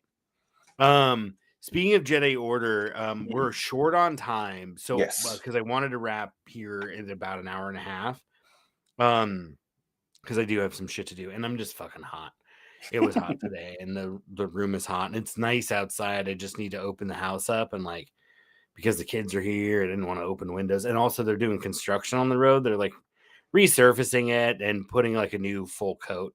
They like ground the paint markings off, and they're doing like a full like that kind of like half-inch fucking asphalt coat. Yeah, resurfacing it. They come and seal the cracks like every year, which is awesome. The pavement on this side of town is really good because basically there's no commercial establishments, and the road right now is narrow. It's not conducive to commercial traffic, and there's a bunch of roundabouts and shit. So like tractor trailers can't really come, and so our side of the fucking main boulevard, one of the busiest streets in the fucking city, our half of it, because I live on one of the busiest streets in the city, just on the less busy side of it. Yeah. And yeah, at any rate, like it doesn't get all beat up because there's not a bunch of tractor trailers, and that's my fucking point. Yeah. It's like, but nonetheless, they're resurfacing it because they have the fucking money, and it's sometimes easier to be like, all right, well, we have to rebuild that, and we could just like set this up and systematically do the whole fucking boulevard across town, and we'll give that an extra 10 years before we have to fucking do anything with it. Yeah, exactly. So at any rate, there's a lot of loud noises. There's vehicles. And we're not actually, we got a notice yesterday. We're not supposed to leave the house. They're like, once the cones go up, don't leave your house. Okay. And they're like, emergency vehicles only. And it's funny because they gave it to us on the first day they were doing it, which is like, pretty sure law is probably 72-hour notice. You can't just tell us like, oh, by the way, don't leave your house tonight. Yeah. Okay. But you gonna give me a helicopter to fly around and go get my my food? The only things that I could potentially need, like maybe fucking beer. I mean, I don't need beer. If I wanted beer, I could walk to CVS. It's like a half block. Can you imagine like somebody ordering pizza? Poor guy who has to deliver that. Oh, he wouldn't. He wouldn't be able to. Well, I mean, he could stop and walk it there if he was that dedicated, but probably not. Yeah. Or we could walk and get pizza because it's like a half mile to like a major shopping center. That's true. I live like in a city. Even though I got foxes and possums and hawks and chickens and pigs. We got possums and raccoons and shit, and it's all because there's like one area of like untouched forest that isn't even that big, but like wildlife is just like, yep, that's enough. Habitat is habitat, bro. Yeah. Yep. Then we have fuck. Yep. All right, let's wrap up. This Sabine as fucking apprentice. Yeah. I'm down for it. I don't know. Huyang said that she had less force sensitivity than anybody he's seen in over 1,000 years. Well, he might also like just know 1,000 generations or whatever. I might just know her personality and know that, like a well-timed insult is enough to drive her forward. He seems interesting. He's a fucking great character. He's a fucking phenomenal character. He's definitely one of the better aspects of the show so far. He talked, and I made a note about how it's always nice to have a snippy droid, because like they can put you in your place, and like, what are you gonna do? Slap a fucking droid or hurt a droid? No, nobody's gonna like that. So droids just have free reins to be like. And then there's Chopper, little bitches. Yeah. Chopper. Apparently, they made sound out what he's saying more, so people can hear it. Yeah, I thought that is fucking, as far as Star Wars humor, was fucking awesome when he's like, yeah, did you go through my stuff? Yeah. No, I didn't go through your stuff. Like, because like, as far as like people who've never seen Rebels, like, how Rebels was that scene? Yeah, that was perfect. He's like, oh, you need to do this, and he's like bickering back and forth. Yeah, just bickering. Yeah, and then like, she's like, you check under the batteries. He's like, oh shit, good call. And then he checks. He's like, okay, cool, let's do this. But then she's like, no, we can't shoot it down. It's like, because then it'll fucking fall on the city. And he's like, and that's a bad why. Like, yeah, I definitely got the impression that he was like, and no, but that's Generation Tech is fucking awesome. I think we might have watched one of his clips before. I think his guy's name is Alan, but he did a really great recent video on fucking Chopper and was just like, Chopper's a fucking sociopath. Like, the dude is he's a genocidal maniac. And then showed all of these scenes where like he was jealous of another droid. He fucking eliminates it. He fucking was like pushing stormtroopers to their death like all the time. Like, he was doing all sorts of shit where he tried to fucking kill AP, leading to one of the best fucking musical sequences in all of Rebels. AP, when AP did his moonwalk or a spacewalk, and like he basically embraced the fucking nothingness of the void. You don't remember that? No, man, it's been forever. I watched it through like once. Oh shit! There you go. Where'd you find that? Oh, from Twitter. Yeah. Well, yeah, I mean, it references Twitter, but a consciousless entity of pure chaos. I mean, like on Rebels, he purposefully causes mischief to get the other characters to fight. Do you remember when he's trying to steal the matching leg? The what? The matching leg. Oh, he had a mismatched strut because he like got one damaged and they replaced it with a different one. Yeah, he's like, but this isn't my fucking model of strut. Like, this is a different strut. So like one of my legs doesn't match my other, and then he found one at a fucking bazaar and then wound up setting off this whole thing and almost compromised the entire mission. I think he wound up getting a few rebels killed. All because he wanted a matching leg. Like, the dude is fucking God damn. The fact that we can talk about this as like a character with like all these all of these stories like in their pocket or whatever is fucking awesome. And I think they portrayed that relationship very well. I don't think, as far as the apprentice thing, my take on that is much like the Purgil. It was unspoken because the dialogue was bad. Or rather, the writing was just poor. They're just focused on moving the plot, and the plot so far sounds really awesome. They could fuck it up. It already feels MacGuffin-y, right, with the fucking map and all that other bullshit. Yeah, like, I thought to myself, how could you do it better? And the first thing I thought of is like, what do you have a lot of, even right now, that no one would suspect? And you have astronomers who are just looking at star systems all the time. Like, you have telescopes that are just sweeping the entire night sky and getting like infrared radiation and stuff like that. You get a group of fucking astronomers on a planet, that are like, oh, weird, this section of this galaxy just got markedly hotter. Like, what is going on there? And then they start doing more studies, and they're like, oh, wow, like, gravitationally a bunch of shit's changed too. And they're like plotting ever towards, there's an entire fucking fleet there, more or less.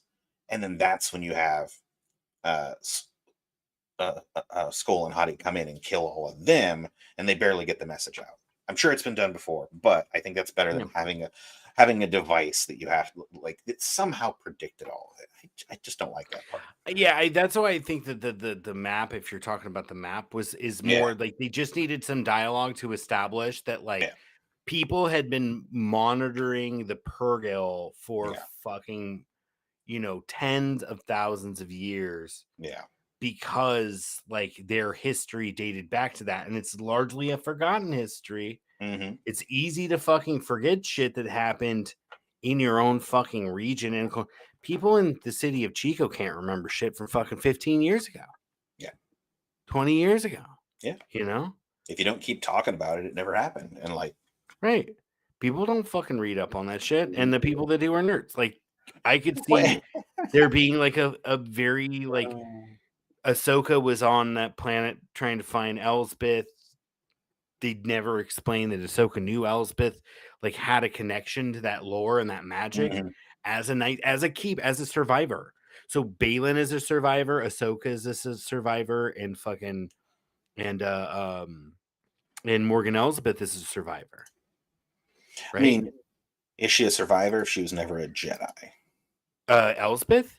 Yeah, she was a survivor of the fucking purge of the Night Sisters. Oh, okay. Remember when in the Clone Wars when fucking Dooku got fucking tired of their assassinate because they started to do assassination attempts on him. Remember Savage Opress? All of that was a fucking assassination attempt at the beginning. Like he trained him. He got him as an apprentice like Maul from Mother Talzin and the Night Sisters. And then trained him. And the whole time he was a sleeper assassin who was supposed to kill Dooku. And that fucking failed. Of course. And so then Asajj and two of the other Night Sisters went in under like some magic spell that cloaked them, made them invisible, and tried to assassinate Dooku. And then Dooku got fed up and sent Grievous, and Grievous fucking killed them all. What? You don't remember that? No, man. I once through, and I think I was at work when I was watching it. I think it's fair too, because I just rewatched it for like the third time because I wanted to watch through it with the kids. Yeah. So like I'm a little more familiar, but yeah, the Night Sisters almost got entirely eliminated. Okay. Asajj Ventress survived, and a few others. Mother Talzin, somewhere like, oh no, she died, and I was like, not really. Would she kind of dissolved into the Force essence, like Obi-Wan did? She's like, I'm leaving this place, but she didn't do it in her body. She just kind of like, and wisped away in a green cloud, right? Like as the witches always do. I mean, I thought it was interesting that she activated the map. I think that would have been more clear if the temple was explicitly a Dathomiri witch temple. Like they had the faces that she was lining the discs up with. And that would have been cool if there were more motifs that were clearly like from a different, like a culture, and you could tie those two temple locations, right, with symbology to connect them into a thing, or again, include some fucking dialogue, right? Well, they would have had another character, otherwise it's monologue. No, because fucking Shin was very inquisitive. I actually really like that about her character. She's always like, well, why are we doing this? What is what do I need to do? Blah, blah, blah. She was very much in it. She wasn't like a passive kind of motivationless villain. Like she really felt like she was just trying to be the best apprentice she could be. Yeah. And I thought that was cool. And then you see at the very end when of episode 2, I believe, when Skull is telling them or telling Elsbeth, like, no, we weren't followed. Or sorry, we could have been followed. She's very, like her tenacity is palpable in the Force. And Shin was like, oh, no way. And we were very, very careful, like trying to even like cover for him against himself. Like, no, it's cool. Yeah. And also, I really like that whole scene too, when she activated the map. I wish they just drew more attention to the fact she was activating it with magic. Yeah. And they connected it to be like, Not like, oh, this map finds Thrawn. It's not like the map that finds Luke Skywalker. They weren't looking for Luke Skywalker. They knew that he had gone to a temple, and they had to search through all this archaeological evidence and all this mythology that had been recorded in various libraries across the galaxy to figure out where this temple that he went to could have been. Because they're like, well, there's only going to be like one. It's like the original fucking Jedi temple or whatever. We need to find out which one that is. Right. And then they find a map. They get a map to it. And that would make sense that the Jedi would hide their most sacred sites. Right. But they don't make that explicit, and they don't fucking expose it in dialogue. And she had a little green flame when she lit the fucking map up. And in that space, right, that was using the Force to kind of project that map across that temple space. They kind of look like Stonehenge or whatever. And line the galaxy up into the proper slot so that they could see that there's actually like a wormhole that connects these galaxies. It would have been something. So I think the plot overall is pretty fucking solid. I think the villains are stronger than the heroes. Yeah, which is nice. I mean, they always are, but Elsbeth is good. And Skull and Hottie are also good. Yeah. I mean, it does raise, the question though, like even at the end of Rebels, like Ahsoka was pretty fucking powerful. And it's only been more time.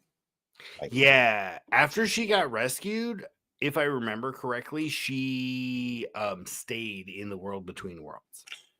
I got the impression that she didn't stay there, but like went back to when she came from, just a different where.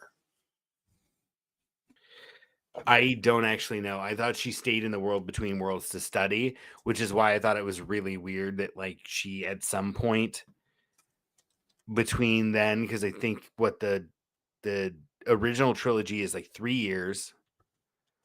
Ahsoka would have come out of the world between worlds. The Battle of Lothal would have been one of the very first major conflicts of a unified rebellion. Because like Mon Mothma had already defected.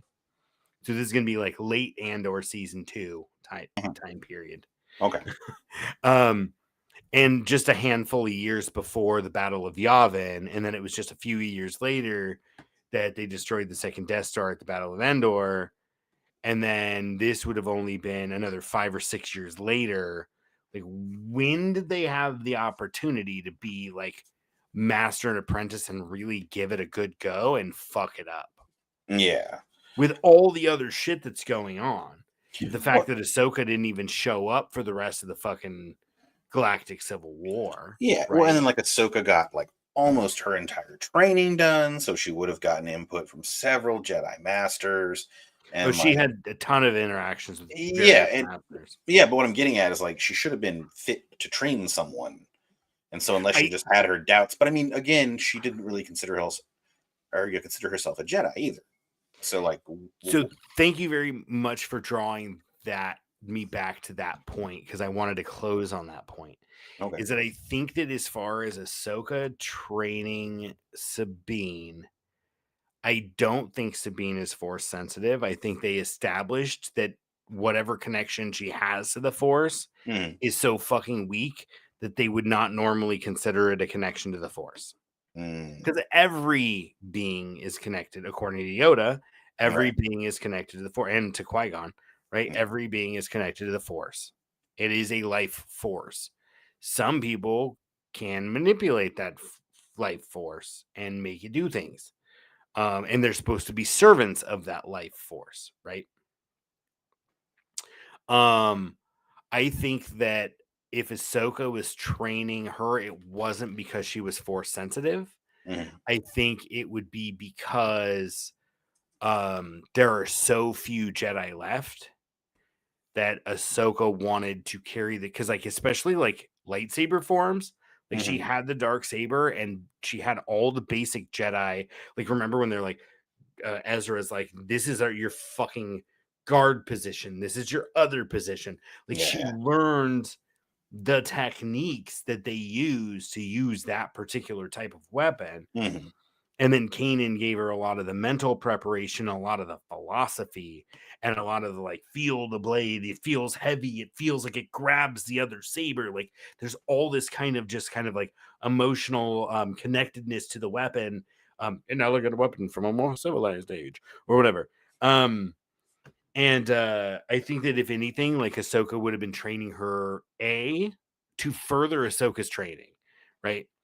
Because I think they offered her knighthood after they tried to kick her out. Mm-hmm. And then they're like, oh shit, you do have integrity. We'd like to bring you back. And this whole ordeal is your trial.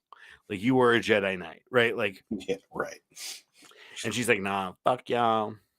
Keep the braid. And then she felt bad that Anakin fell to the fucking dark side. It takes some responsibility for it. Because had she been there, she might have been able to fucking prevent that, right? His own wife couldn't prevent it. She was like one of the only fucking, like Anakin was like, had a wedge driven between him and everybody, including Obi-Wan, which he expressed as early as fucking episode 2. When he's like, no, fucking I'm better than Obi-Wan. Like he's holding me back because he's fucking jealous of how good I am. And then even though there's fucking red flags everywhere, you know what fucking one of the fucking hottest women in the entire galaxy said? She's like, you know what? He's kind of a bad boy. I like that. And we're like, no, bitch, you should run. Run. He even killed the children and the women. He killed the women and the children too. Probably the puppies. She's like, you know what? I'm gonna marry this guy. I'd be inseminated by this psycho. Murdered people. What in the actual fuck? Yeah, I don't know what. Lucas's fucking wife at the time straight up was like, he can't fucking write romantic dialogue because he doesn't know relationships at all.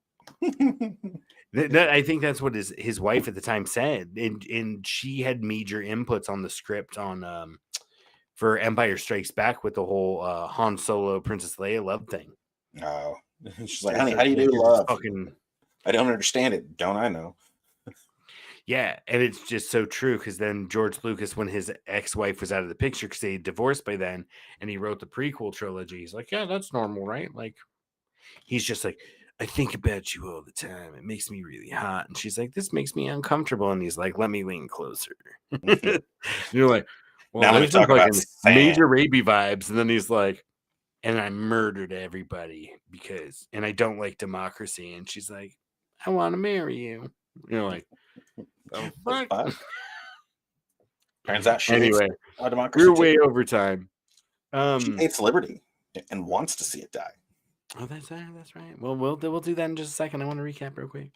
I really like the show. I look forward to the plot. I like Natasha Liu-Bordizzo's fucking acting a lot. Hey, you brought it and then you took it away. Oh, It's he who takes it away. There you go. There we go. Today we talked about Ahsoka episodes 1 and 2, but we didn't really get a real good conversation on it because there's a lot of moving parts there. There's a lot. I think that if they're training, if Sabina's training, I hope that it's for some purposes like we just need people with warrior philosophies to preserve this information. Because it's a monastic order that had its archives fucking crushed. It had all its artifacts stolen and disappeared. And then all of its practitioners murdered. Like, if you're going to bring it back, you might be like, there's not enough fucking Force users to really, like, preserve this information long term, right? And you see that in other fantasy realms and sci-fi realms where there are just that, basically, like library keepers who the maesters, right, of Game of Thrones. They're not wizards, but they write about the wizards of old. Yeah, precisely. And also, like, just if she also came from a warrior culture. Yeah. Right. So she would appreciate that kind of ritualistic aspect and stuff. But she didn't really feel it placed with the Mandalorians, which they made very clear in Rebels. That even when she came back and rescued them, she still did not feel like that was where she belonged. She belonged. I mean, she barely wears armor. So, like, how can she even be a Mandalorian? Like, you saw it. It's like little shoulder things here, epaulette, front, chest, I assume back, and that's it. Yeah. Like, that is her armor. It's not very much. Yeah, they did a really great job casting her and writing her also. So far, she's the best character. I heard somebody explain it as, oh, what's up with all this? Like, season 3 of Mando was actually the Bo-Katan show, and then like the Book of Boba Fett was actually Mando and Grogu show, because like now Ahsoka is fucking Sabine Wren. Yeah, and Ahsoka is a show about Sabine Wren. Exactly. They seem to like telling their tales within tales. It's all good though. I'm here for it, and I like it, and I don't think it was terrible. And I look forward to seeing where it's going. I have a feeling it's not going to be as tight as we'd all like it, because I just don't think they have it. Because there's so many questions. Almost every question that people have could have been answered with like maybe 2 more minutes of dialogue. Because it doesn't take much. Because the people who really care are the ones who are going to like slow it down and back it up. Wait, what did they say? Which is what I did several times. Yeah, me too. Like, wait, what did they just say? And back it up. I wanted to record how long it took for some people I know, or some people I know, I don't know, they're fucking YouTubers, but they'll watch it just to enjoy it and to like take it all in as a whole, right? Because like, visual storytelling is a collectivist activity. A lot of people are involved in making that happen, and it's not always entirely democratic, like, but it is a collectivist activity. Like, there's a lot of people involved in the storytelling, and I think that I think that this show has done a great job at piecing some of it together. And it has promise. Yeah. But it could have just as easily fixed a lot of the fucking questions people had with just a little bit more competent writing. Yeah. And I don't know how to do that. How do you make more Tony Gilroys? Cloning bats? Because the people who fucking get movies are people that like do these fucking blockbuster Marvel movies that are like not that well written. Yeah. I mean, I haven't seen many Marvel movies, but I just don't picture them being like really fucking. That's the crazy thing about Tarantino, and I think about Tarantino a lot. Mostly because I want to watch Django Unchained with Brooke because she hasn't seen it. I really want her to see it because I just got her to watch The Hateful Eight like a couple months ago. And that's a lot to stomach. I don't know if you've seen The Hateful Eight. Nope, haven't seen Django Unchained either. What the fuck? Or that movie, I Drink Your Milkshake, that one. There Will Be Blood? Yeah, I haven't seen that one. That's one of my favorite movies of all time. I don't watch a lot of movies. I don't know what to say, man. But I bet you've seen the Boondocks. Avatar: The Last Airbender. No, I have not. Oh, really? No, I haven't watched the anime either. What do you watch? You watch The Great American Bake Off, and you watch the fucking RuPaul's Drag Race and shit. I have not watched RuPaul's Drag Race. What the fuck? You play video games. That's what I play a lot of video games. I'm playing Baldur's Gate 3 right now. I've got well over 150 hours. It's only no kidding. The third of the month. I was feeling so guilty today because I noticed that they fucking track my hours on Path of Exiles. And I was like, fuck, bro. I've put like 40 hours into this already. So in 3 weeks, I've put in 150 hours. So 50 hours a week. Yeah. It's a full-time job. Mm-hmm. Can you monetize that to $25,000 or $30,000 a year? No. Like just playing on Twitch or something? Probably not. No. I go real slow and like take a lot of breaks. You know where we fucked up, bro? And I'm glad that the outro music is playing on this because it's a good way to wrap it up. You know where we fucked up? We really fucked up. Is we've been doing this podcast for almost like a year and a half. Mm-hmm. Getting closer to 2 years than a year and a half. I think, or definitely closer to 2 years than 1 year. Yeah. In that summer, I don't know if I told you this story yet, or this thought I had before. I don't know. You haven't completed it yet. If we had a world between worlds and we could go back in time, yeah, I would, or travel galaxies on fucking whales with octopus tentacles. Yeah, that's my kink. I would go back to us right around the time I graduated college. Mm-hmm. And instead of joining the military, I would have done what I said I was going to do that summer, which is like, fuck it, bro. I could just work at Taco Bell and we can get fucking jobs and just like fucking hang out when we're not working. Like, and get a place together and pay fairly cheap rent. At that fucking time in the early 2000s, you could still get a fucking cheap rent. Mm-hmm. Remember, I had like fucking a little bit of fucking capital at that point. I mean, not when I graduated college, but when I started college. If I could take it all the way back, I would have fucking taken it all the way back and had very little housing expense for the rest of my life. And I would have fucking got into YouTube because YouTube became a thing like right when we were getting out of college. Yeah. I didn't hear about it for 2006, 2007. Mm-hmm. YouTube was like, there was nobody on YouTube. Yeah. And imagine if you could go tell your fucking 22-year-old self, hey, there's this thing. It's going to get fucking big. It's going to replace TV. It's going to replace fucking, cable TV. It's going to replace people buying fucking DVDs.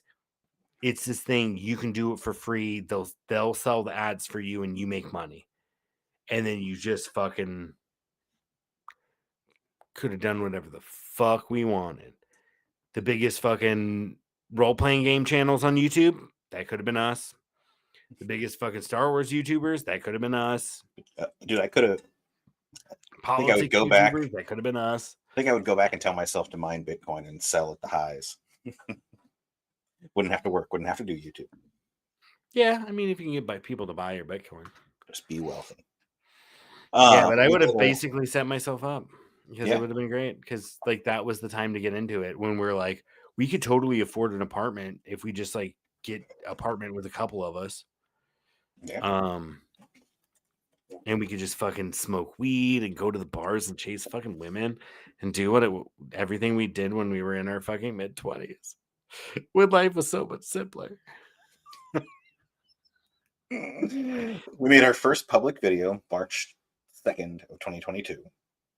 Oh, that's it? So I thought we started in January. We did some ones that didn't go public. We were just like playing around.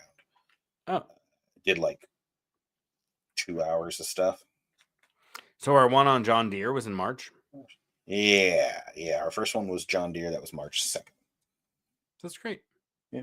Okay, so we're only about a year and a half then. Yeah. Almost 7 months. Almost a year and 7 months. But yeah. Almost a year and not even a year and a half. Yeah. So you're right. We're not quite close to 2. Well, but that's okay because today was shooting the Poodoo 30, wasn't it? 29. Why am I always one ahead? I don't know. Did I like misnumber one at some point? Did you misnumber our podcast? 27. Next, you're going to start giving it a gender. Huh. All right, man. This has been With Thunder's Applause, a podcast where we talked about Ahsoka for a very long time, and we'd like to do more. We're not even the best people to comment on Ahsoka, because I watched several shows that comment a lot better. Yeah. I'm not a mega fan. Force Radio is one of my favorites. You had to start the music over? Yeah. Actually, forgot. I love it. I love it. All right, man. Yeah, so we talked about Ahsoka. We talked a little bit about the moon. That's kind of a weird thing, but it kind of fits together. And whatever. This has been Shooting Poodoo 29 on this day, the 24th of August, year of our Lord 2023. Approximately 6 BBC. By BBC, I don't mean British Broadcasting Company. Before Blackhawk? Not Blackhawks either. Before the cataclysm. Okay. Yeah, the apocalypse. Because when the planet dies, it dies in a number of ways.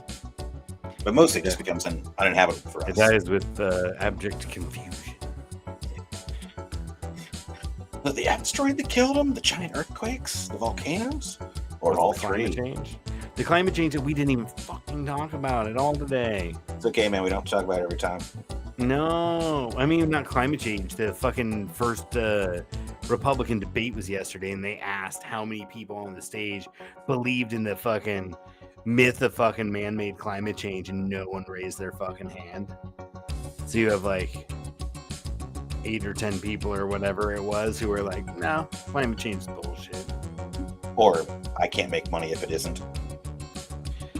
Or I'm just unwilling to fucking take a entirely reasonable position. Yeah. Based in fucking scientific fact. Yeah. Like, as close to fucking facts as science can get, dude. Yeah. I mean, people will say the world is round, right? But it's not. It's a fucking geo. It's Earth-shaped. It's not exactly perfectly round. No, it's an oblong spheroid.